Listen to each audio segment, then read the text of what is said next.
Okay, so we're going to look today at the concept of searching and sorting. So before I get into it, I'm just going to quickly talk about this. So let's say you had an array, and it was filled with random numbers. And I'm going to ask you guys right now to give me some random numbers, and please, whatever you do, don't give them to me in order. So what's the first random integer you can think of? -6. 7. What else did I hear? 4. We'll make it -4. 0. 102. One more. No, something in the middle. How about 3? Okay. So if I ask you to put these in order, if I asked you to say, okay, I want you to sort these into order, and you had to do this, what would be the way that you would do this? Describe your process to me. Okay, so in other words, what would I do first? If I was a complete and absolute moron, which is what the computer is, what would you do to tell it how to sort this? What would be the first instruction? What would you say? Take the first value, compare it to the one next to it. In what way? If you're organizing from least to greatest, you'd see if the first number is smaller. If it is, then leave it there. Yeah. And if not, flip them. Flip them, switch them around. Interesting. Does anyone have another method? I'll leave that one for now, because that's actually the least intuitive method, but also very correct. What's the natural way? First of all, what number is going to be first here? How do you know that? How do you know -6 is going to be first, other than the fact it's there now? How did you know -6 is going to be the first number when we sort it? That this -6 will be the first number in the new list. So I'm going to make a new list right here. How did you know, Zuhar, that -6 should go there? Because what? Well, how did you know compared to the other numbers? Now, how did you had to look at all the other numbers, though, right? So one way you could think that you did that is you scanned this list to find the lowest number, right? When you found it, which happened to be -6, you shifted it here. What would you do next? Would you do it again, what you just did? But in order to do it again, this one would kind of have to be no longer considered part of the list anymore, right? So now you'd scan the list for the lowest number. You'd find it. You'd shift it here. And then you would no longer consider that number in the original list. Then you would do it again. You'd scan the list for the lowest number. You'd find it. You'd shift it over. And you would continue this process, right? Scan for the lowest. Scan for the lowest. Scan for the lowest. And you'd have a sorted list at that point. But like anything, you need a way to stop this process, right? So if this process is being done repeatedly, you'd need a way to stop it. What stopped me from sorting this list? When everything was done, when all the numbers are left over. So some of these things you'd need to consider would be find the lowest. Okay, so I have to do that. I'd have to remove it from the original list. I'd have to copy it to a new list. I'd have to keep going while there's still numbers in the list. So these would be the kind of instructions you'd give the computer, is stuff like that. Those will essentially be methods in our solution. But now let's turn to Daniel's solution, a little more of an inventive solution, but let's see what this one would do. Okay, so I'm going to ask you guys for random numbers again. Please don't make the first number the lowest. Random number, please. 42. Next number. 3. 26. -9. 0. Good. Okay, so now Daniel has proposed a different solution. What he said is, start at the beginning and look at the first 2 numbers in the list. What he said is, if those 2 numbers are correct, in other words, they're in the right spot, then leave them alone. In other words, if they're not, one is not greater than the other, leave them alone. But if they're not, which they are not, switch them around. So in other words, the 3 goes here and the 42 goes here. Daniel, what would be the next thing to do then? Check check the 3 and the 26. Ah, so then this would move over. Like there, and check those two. And now, 3 and 26. But is it 3 anymore? No, because I just switched it. So it's really, this is now 42, and this is 3. So now is 42 and 26 in the right spot? No. So the 42 is going to go here, and the 26 is going to go here. So this is now 26, and this is now 42. Then what? I'd go to the next 2.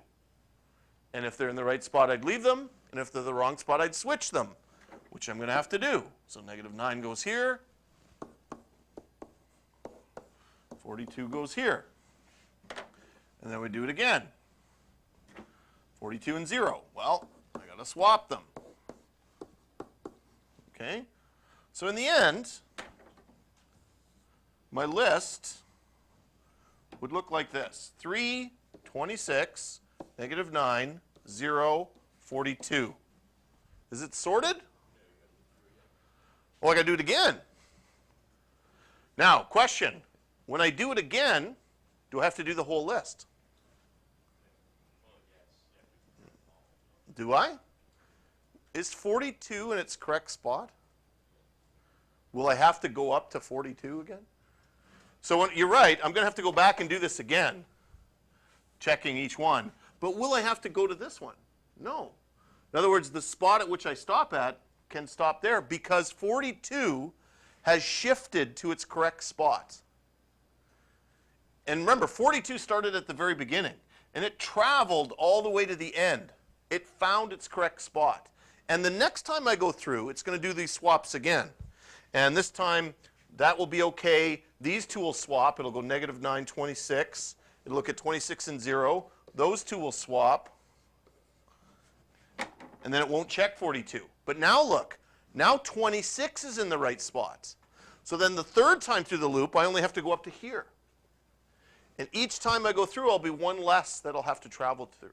So these are some of the things that we'll take into consideration. So I might have to swap stuff. I'm going to have to loop. Like these are some of the instructions that are going to go on there. Now, just like sorting, we're also going to look at searching. And really, there's only 2 main ways to search for something. And one of them is super, super easy, and you probably already know that. Okay? But again, I'm going to ask for some random numbers. Go ahead and throw them out. It's okay, I did it for you. So let's say I want to search this list for 13. See if 13's in that list. What would be the process of doing this? Okay, where do I start? Start at the beginning. Say, is this negative 13? Nope. Is this negative 13? Nope. Nope. Yes. So at this point, do I need to keep searching? No. I say yes, and I stop. Now, what's the result of a search? The result of a sort is that the list is now in order. The result of a search is there's probably 2 possible things I could send out of the search. One would be the answer yes. And what would that be in computer science terms? What would be a yes in computer science? A true or a Boolean. Right? I could make a search that determines yes or no is the 13 in the list. And let's say I search for 99. We'd go no, no, no, no, no, no, no, and we're done. No, there's no 99 in the list. But what's another thing I could return other than just true or false? Ah, the spot. And that would be an integer. So in other words, it would give me spot 3, that this is at spot 3 in the list. If I send back true or false, when I'm searching with a Boolean, what would I send back as an integer if I'm searching for 99, which isn't in the list? What would be a good number to send back? Because I have to send back a number. Exactly right. Why -1? Right. 0 is not a good answer to send back because there is a spot 0. A huge number is not a good number to send back because it's possible we're searching a really big array. But a -1 would be a better solution. So I think you guys have the basic concept down of searching and sorting. So let's take a look. So most programs do in fact work with groups of data. You guys now have some idea about how that works because you've studied arrays before. We're going to be studying linked lists, which is another way to store groups of data, and other things that store groups of data. So one of the big parts of this is searching the list for important things that you need to find, right? So searching a list and then sorting a list are very important parts of what you'll manipulate your data when you do things for all kinds of programs that you write, okay? But in studying how to search and how to sort, it's not always just there's one solution. Entire university courses, entire university theses and master's programs are based around how to efficiently search and or sort a group of data, okay? So here's, again, the example. Here's an array, and if I'm searching for the number 48, or I'm sorting from lowest to highest, how would that algorithm look? How are the ways we can do that? So I'm going to present to you guys several different methods for doing this. And it'll also kind of refine some of the coding that we've been learning so far. Now, before I start in on our first search, the simplest one possible, I want to also just quickly show a classic animated example of this. And I usually find this online. I should have bookmarked it this morning, but I didn't. To show not the search, but the sort technique, and just some examples.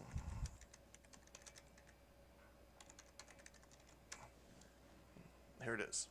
So this website, I love this look right here, okay? What is shown on the screen right now are these little lines, which could represent numbers. They're random numbers. So obviously the long lines are big numbers, and the little short lines are short numbers. So, for example, the algorithm that Daniel described is actually this one that we're going to study. And what I'm going to do is I'm going to click on it, and it's going to sort this list by doing the swapping that he described. So here you can see it actually in action. So it's slowly sorting this list. And it's done, okay? Now, that was a sort on a random set of numbers, right? A random set of numbers was sorted that way. Now, how would his algorithm work if the list was kind of already sorted? Wasn't quite sorted. Well, it would work as well. So here it goes. It would work that way. And how would it work if the thing was sorted but in the reversed order? Well, it would do it as well. But you can see here that his algorithm is actually fairly slow for that because it still has to go through piece by piece, even though it's already kind of sorted. Or one where this one says few unique. This means there's lots of duplicates. So it has lots of numbers that are the same in this list. And here's how it would go. Okay? So this is an example of that. And you can see it animated here. But this is one of, as you can see, several algorithms up here that implement sorts. So for example, let's go back to the random number one. I'm going to click here, and it's going to run, oops, all these algorithms at the same time. And that gives you an idea which ones can kind of get done first. And the one Daniel proposed was second last. So there's clearly faster algorithms for doing that stuff. But maybe that's not the case with this one, the neatly sorted. So now it's running that algorithm here, and here Daniel's finished much faster. So there's other algorithms that are still going, including this one called selection.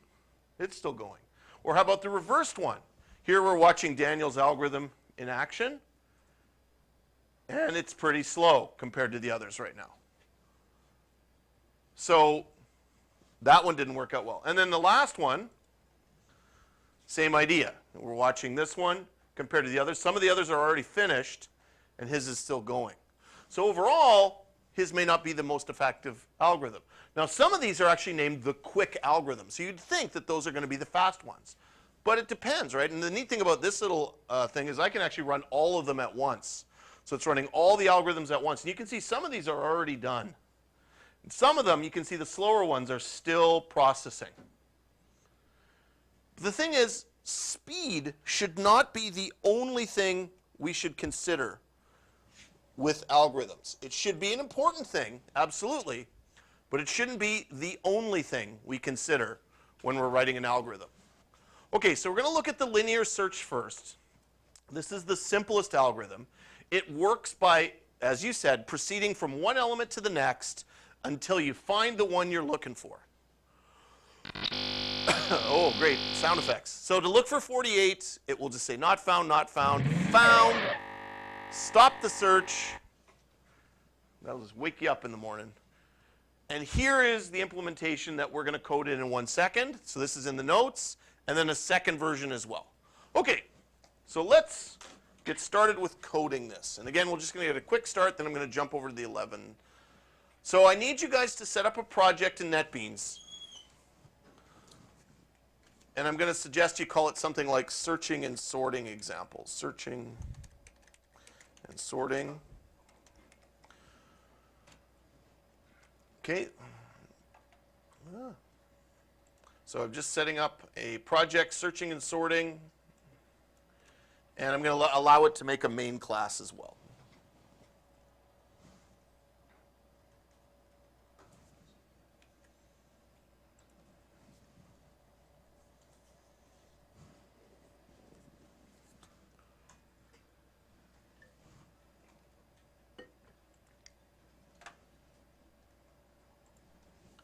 Computer's pretty sluggish this morning, but it's crunching away and building up the project. Okay, so we're going to also build a few other little tools as well for working with this, including like we're going to obviously use an array, and we're going to sort and search the array. So we're going to be using a number of classes that we're going to be building. I hope that these classes will also be stuff you can use beyond just this example. And this happened in the last unit too when we did files. I built it so that there was stuff you could reuse. And I'm going to try to encourage that as well here and just sort of encourage some good programming practices. Okay, so searching and sorting example.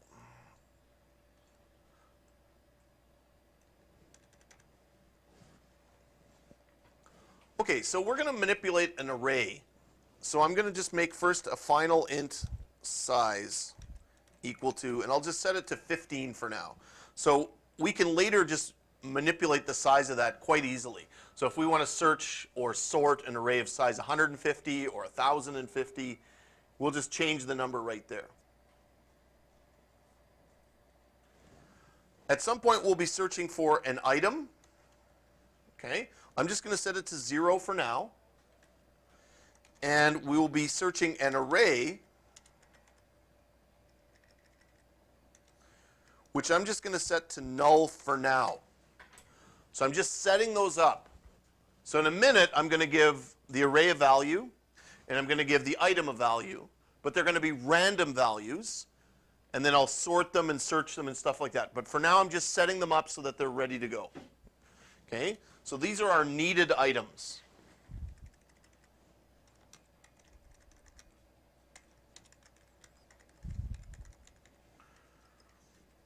Okay.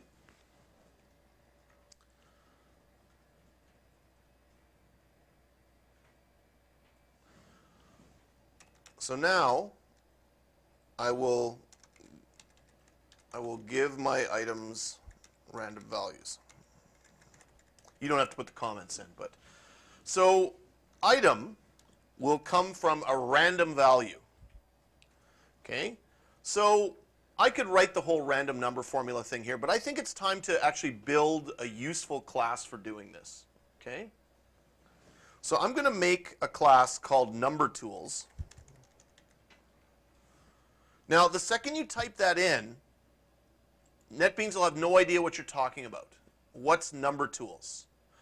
I put a capital N on it because it's going to be a class. Luckily, the light bulb will help you here. And it allows you to kind of, hopefully, build what I want. I'm surprised it's not giving me the option that I thought it would. I actually need this to be a class called number tools. So if you get the option with the light bulb to create the class, go ahead and do that. But I'm actually going to have to manually create a Java class called number tools. Okay? So there's my class called number tools. So now it knows what number tools is. Dot. And I'm going to make a method within that class called random int, which is the random integer method that I'm going to write. And I have to give it a low number and a high number. My low number will be negative size, and my high number will be size. So what I'm hoping is going to happen here is it will generate a random number between negative 15 and positive 15. This isn't for you guys. This is for the 12s. Oh, okay. I just went, well, we'll do that, okay? So just one sec, because I'm almost done. To make a class, you go File, New File, and then Java class, right there. Okay.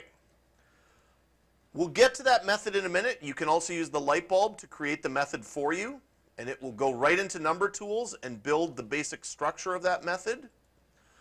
But we're not quite done yet. As well, we're going to say array equals number tools dot create random array, and I will give it the variable size. So this will be another method inside of our random tools class. It'll generate an array of this size, whatever the size is, and we said 15, and it will fill it with random numbers. So I'll have a random number to search for and a random array of values to search through, if those two methods work. So I'm going to create the method there. So that will just set it up, and then from here I will search, which we won't have time for today. But the reason why I want to make those as methods within a class is we're going to do this over and over again. We're going to randomly create a number to search for, and we're randomly going to shuffle the array with new numbers, and then we'll implement different searches. So it's not the same array we're searching through each time. It'll be a different array. It'll be a random array. Okay. So real quick, let's just try to punch off these two methods within our class. Now, it does not automatically put the keyword public at the front of the method. I suggest you do that. It's not necessary, but I suggest it. One interesting thing it put there is the word static. Okay? I'll go into more detail what that means on a different day, but that's just a nice feature that allows you to not have to instantiate the number tools class in order to use its methods.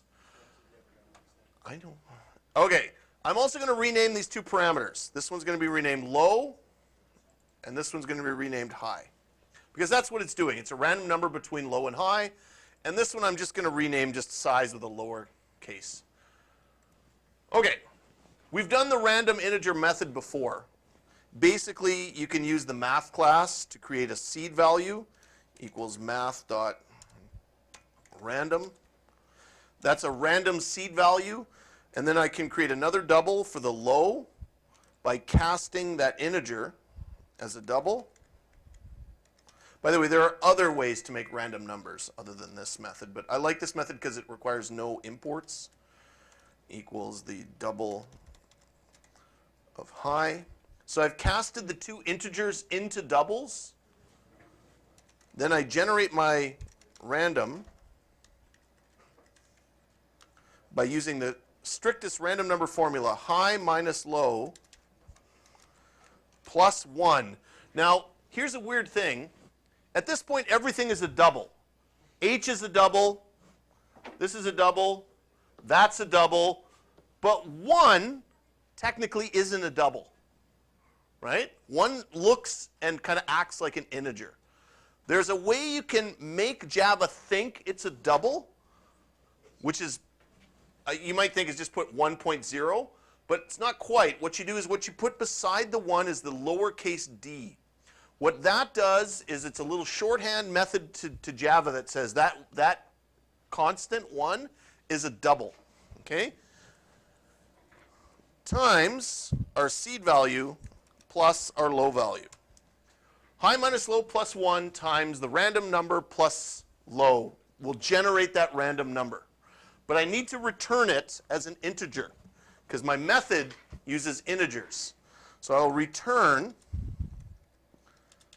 and at this point I'll cast that random value as an integer. So it, at the end, turns it back into an integer. So that's a very simple random number formula. By the way, it doesn't have to be 5 lines. You could actually reduce this down to 1 line if you wanted to, but you have to do some factoring to do that. But there we go. Okay, so now I want to work on this method. I want to create a random array. So let's make one. I'll make an int. I'll just shorten it to A for array, equals a new int of this size. And I will eventually return that A. That array will be returned from this method. So that would generate the array, but it's an empty array at this point.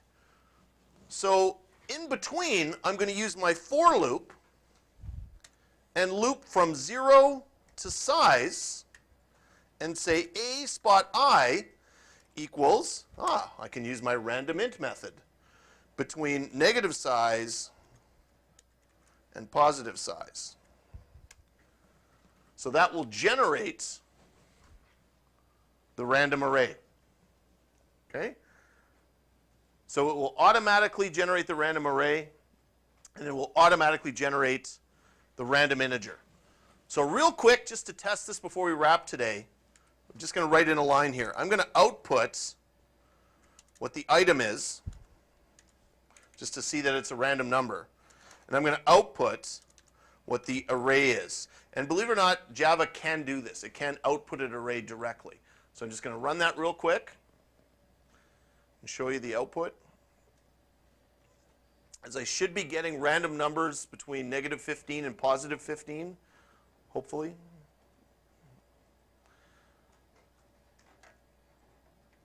And upon a run, we get that.